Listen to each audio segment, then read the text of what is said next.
Hi friends, welcome to my channel. I'm Sydney and today is a very windy day. A very noisy, loud, windy day. Louder than my last video actually. Yes, we have some Atlantic weather coming in, I'm afraid. Today I thought we would unbox together the Storytellers Tarot from David De Pasquale. So I'm going to take this plastic off first and trying to avoid the reflections. There we go. So this is a 78 card deck, so obviously a tarot deck, and a guidebook, but it doesn't tell us how big the guidebook is, so we'll have a look at that. Storytellers, they've got this sort of raised gold lettering here, which is very nice. And then on the side, it's a Hay House deck, as you can see. Got a phoenix there. So these are the sides. We've got thumb cutouts.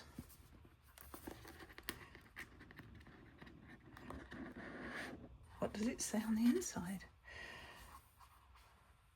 A need to tell and hear stories is essential to the species Homo sapiens. Second in necessity, apparently, after nourishment and before love and shelter. I don't know in this weather. I think shelter would be quite important. Anyway, my opinion. Oh, what's it say on the back? Tarot meets the greatest stories ever told. So combining the insight of traditional tarot messages with myths and folk tales from around the world, this 78 card deck includes bold animation inspired artwork depicting the clever characters, mystical animals, ferocious beasts and powerful deities passed down through the ages.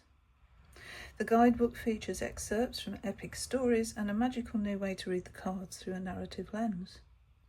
The Storyteller's Tarot serves as a beautiful reminder of the way humanity can connect, communicate, and come together across space and time. So let's have a little look. So firstly, the guidebook. Sorry, I just giggling then because I just saw the first card. I thought it was quite apt for the fall. Let's see. We have 163 pages. It's 2024. The contents page, once upon a time. How to use this deck, some card spreads, then we're into the cards themselves. And they've been renamed suits. So we have scepters, hearts, spikes and coins. Acknowledgements and about the author. So this is what the same quote that was on the inside of the box. So storytelling as connection, sharing stories, how to use a deck. Okay. Traditional Rider-Waite-Smith tarot decks feature the minor suits as wands, cups, swords and pentacles. In the Storyteller's Tarot, the minor suits are represented by scepters, hearts, spikes and coins. In fantasy tales, scepters can contain magical capabilities depending on who wields them, and so are an appropriate symbol to replace the wands. A bit like magic wands, I should imagine. The heart has long been regarded as the human body's centre of emotion and empathy, two things all stories play to. So naturally they fit to inherit the suit of cups. Spikes are used in adventure stories as booby traps in pits of danger and as weapons against the supernatural. So they replace the physical suit of swords. And coins are of course money and are used all over stories across time to pay tolls across rivers, buy goods and instigate long journeys. So they belonged where the pentacles sat. It goes a little bit into each suit there. A little bit about reversing cards, some spreads. So we have a 3-act play. Okay, choose your own adventure. Do you remember those books? Choose your own adventure books. Yeah, okay. The Hero's Journey. Gosh, that's a big spread. 15 card spread. Ooh. And then we're into the majors. So we've got a page and a half. Yeah, page and a half. And the same for the minors, which is great. Okay, let's have a look at the deck because it looks quite fun actually. That's the bottom of the box with a star. I have a paper band. How beautiful is that? I like those backs. quite large cards, like oracle size really. For comparison, a standard tarot card size. So as you can see, it's quite a lot bigger. As I said, I think it's more oracle size. But look at this for the Fool. I'm going to enjoy reading these stories, I can tell. Who doesn't love a good story, eh? So for some reason we're going backwards on the donkey. And a donkey, another name for a donkey is an ass. And so that is used quite rudely, really, to describe somebody. Or can be used to describe somebody in a very negative context. Don't be an ass. The mage. Okay, I'm really not going to actually understand these images without the guidebook. Unless you actually know these stories. Like you said, it's from around the world, so there will be stories I won't be familiar with there. I think this is Kitsune though. I have a Kitsune oracle and I think that is referring to Kitsune. The High Priestess. We have some Indian mythology. Look at these peacock feathers. Beautiful. The Empress. Very unusual image for an Empress. This reminds me of the Thoth. Actually, let me just show you what I mean. Adjustment. It totally reminds me of the adjustment card in Thoth. Even the tippy toes. Emperor. Oh, a stag. Divine masculine. And we have like this cross here being held up. The Wisdom King for the Hierophant. The Lovers. The Vehicle instead of the Chariot. You know what? I think this is going to be a bedtime deck. Normally I read a couple of chapters of a book when I go to bed, just before I go to sleep. And I think maybe I could use this in the same way, just maybe one card a night. Just get familiar with the stories. Strength. Wow. Certainly defeated this one. The Hermit.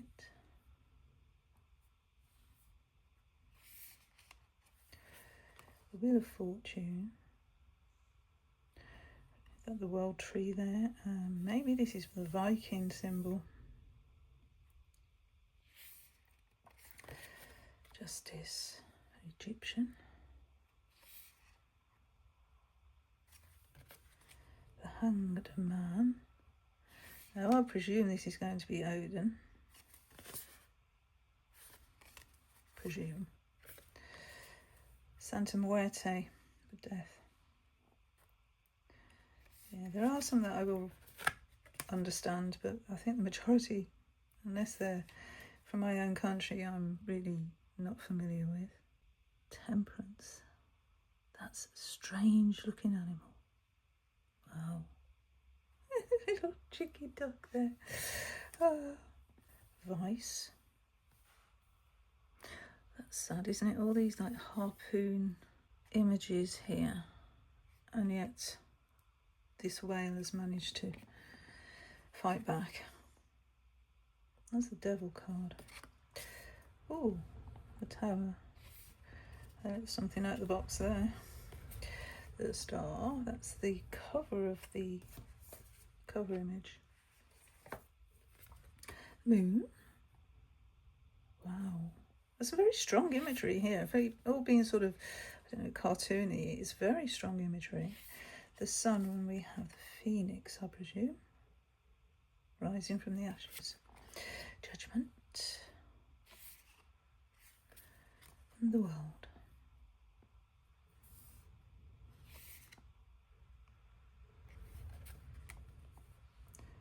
Ace of Sceptres is the Great Bear. They're all constellations. Are they all constellations on the sceptres? I presume that's Pisces. This is, yeah, they're all constellations. Okay, 3, 4, Cancer. 5, Scorpio. I wonder how they've chosen the constellations, you know, and align them to each card. 7, 8, and that's Pegasus. 9, 10,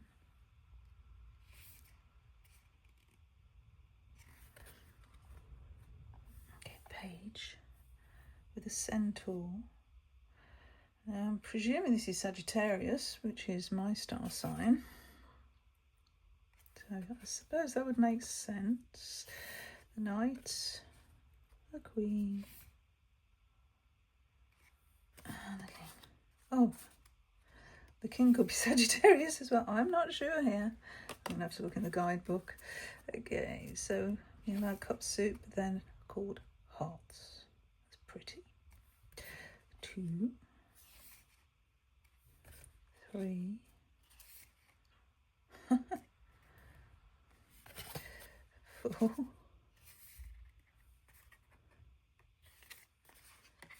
oh, the Trojan horse for 5 of Hearts.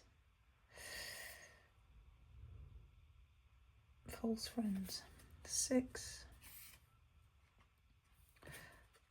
7, 8, 9. Make a wish. Suitable for the wish card. And the 10. Oh, look at this rainbow. Oh, I like that. Page. So Hermes. The Knight. Queen. And the King. Ace of Spikes.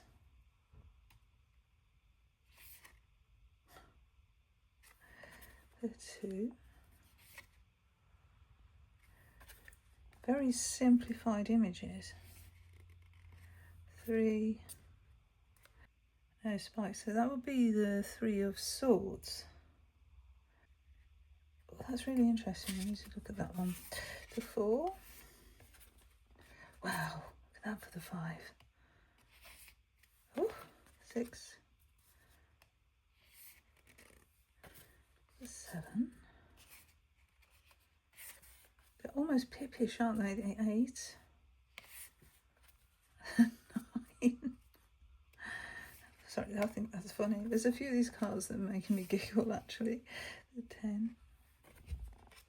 The Page. The Knight. A Queen. Baba Yaga, maybe? Brilliant. And the King. Oh, yes, Dracula. Okay, coins. The Ace. 2. The Rooster. So this is very Chinese, isn't it? 3. The Year of the Rat for the 4.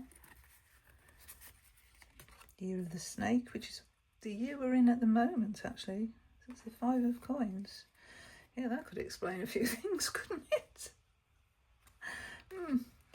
6. Okay. 7. The 8. Year of the Ram. Year of the Pig for the 9.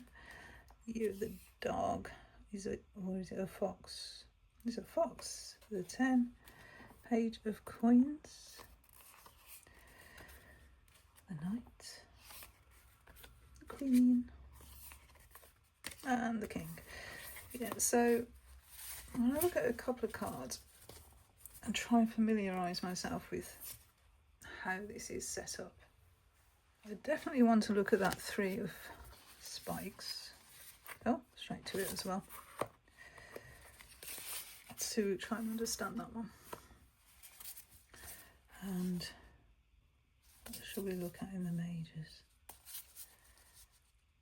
The Hermit, I think, 'cause that is very Intriguing image. And then we'll look at a court card. Look at this King of Sceptres. And the Page. Because they both look quite similar, don't they? Let's see. So, 3 of Spikes. And this is a name I'm not going to be able to pronounce. Ahuizotl. So it's a legendary creature said to appear in the Lake Texcoco area of Mexico, originating in Aztec mythology as a friend of the rain gods. Oh dear. Don't want it to rain. I'm actually recording this on St. Swithin's Day and I'm praying it does not rain. Because if it does, that's the weather for the next 40 days and 40 nights, and we don't want that, do we? I won't be uploading this video on St. Swithin's Day, though. So it's said to lure people to their deaths by snatching people from the water's edge, using the hand on the end of its tail to capture its prey. A version of the story tells that I don't know how to pronounce it, I'm not even going to try, was sent personally by the water gods, and I can't pronounce those either. That one, to collect the souls of the mortals he liked. So upright, betrayal, heartbreak and sorrow. So yeah, we have got sort of the 3 of Swords associations there. Reversed, letting go, healing and releasing pain. It says the hurt and sorrow that comes from the upright 3 of Spikes is often unexpected and from an outside force, usually someone in your life. The hurtful actions, intentions or words of someone you trusted in your life have caused a lot of pain and feelings of betrayal. This might be a very painful time right now, but the important thing to do is to give yourself a chance to heal. Don't sit and allow yourself to become consumed by your pain. Get in a good cry, let yourself feel your sadness, but then accept that loss is an important part of life that helps you grow as a person. Accept what happened and begin to move on. And then it tells you all about the reverse, so I won't go into that. The Hermit. This is Wild Fox Koan. It's very shadowy, isn't it? So a koan is a story, dialogue, question or statement used in Zen practice to test a student's progress by provoking the great doubt. One koan tells the story of a monk who was transformed into a wild fox for 500 lifetimes after denying the fact that an enlightened person falls into cause and effect. Appearing to Zen master Beizhang after a lecture, he demanded a turning word to free him from his animal form. Beizhang tells him, do not ignore cause and effect, which released the monk from his wild fox body. Later, one of Beizhang's disciples, Fang He, asked what would have happened had the monk not denied cause and effect in the first place. Beizhang beckoned him closer for the answer. Hangbo approached and slapped Beizhang, anticipating that his master intended to strike him when he got close enough. Beizhang clapped his hands together and laughed approvingly, likening his disciple to the Zen patriarch Bodhidharma. Upright, inner guidance, self-actualized wisdom and solitary learning. Reversed, isolation, self-absorption, withdrawal from society and responsibilities. So upright, the Hermit reveals how it is not always easy to see how a situation can be a teachable moment, ripe with learning opportunities. Mistakes and false confidence may put you in unforeseen or even troubling circumstances, but only once you realise you have the power to learn from them will you break the cycle. So we have a quote as well. Not falling, not darkening, 2 colours, 1 game. Not darkening, not falling, 1,000 mistakes, 10,000 mistakes. And that's a commentary on the koan in the 13th century by women. Wow, this is a deep deck, isn't it? Okay, I'm just going to look at these 2 here to see what the difference is. Yes, so the page is Sagittarius. So what is the king? Centaurus. So he is a centaur, and Sagittarius is a centaur as well, so that's weird. Known as the Archer, Crotus lived with the Muses on Mount Hogan. As the son of Pan, he sometimes was depicted as a satyr, but more often the Archer is known as the centaur, the torso of a man atop the forelegs of a horse.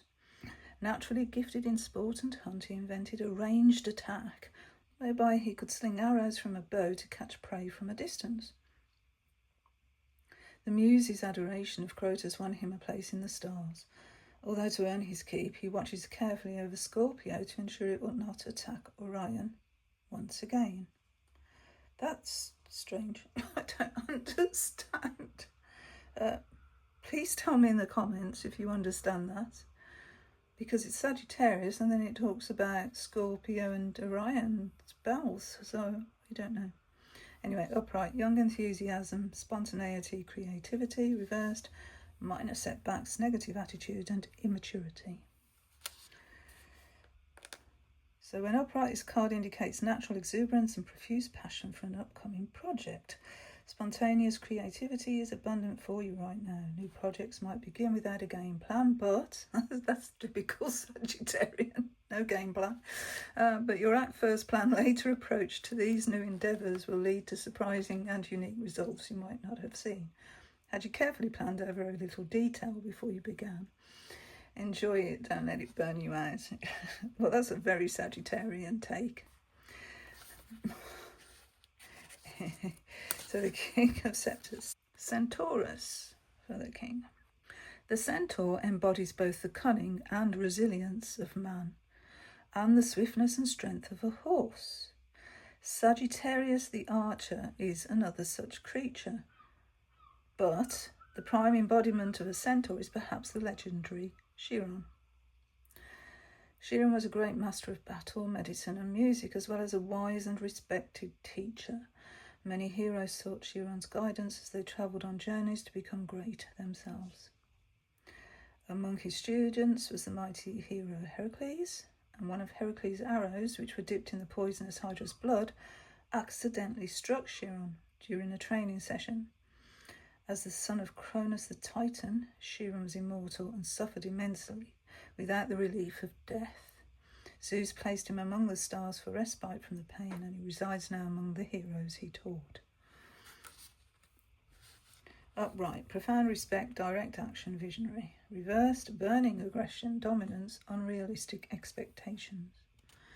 So when upright, this card indicates that you are motivated to take advantage of opportunities that present themselves to you at this time.